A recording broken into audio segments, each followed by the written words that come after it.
ছাত্র জনতার যারা প্রতিনিধি সার্জিস আলম এবং হাসনাত আব্দুল্লাহর সাথে কথা বলে তাদের সাথে বিশ্বাসঘাতকতা করেছে। মেঘনা গ্রুপ অফ ইন্ডাস্ট্রিজ, বাংলাদেশের অগ্রযাত্রায় মানুষের আস্থায়। বিগত মাসে 18 ডিসেম্বর দিবাগত রাত্রে যখন রাত 2:30 থেকে পৌনে 3টা আলেম ওলামারা সরকারের সিদ্ধান্ত অনুযায়ী ইজতেমার মাঠ পাহারা দিচ্ছিল, ঠিক তখন সরকারের সিদ্ধান্ত অমান্য করে বিশেষ করে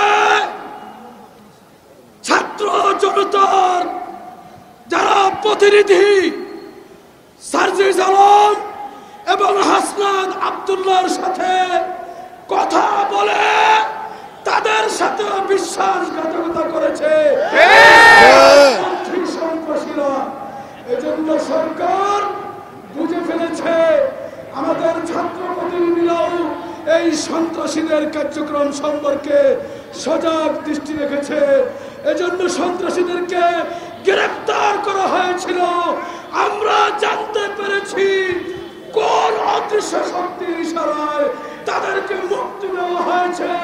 অবিলম্বে গ্রেফতার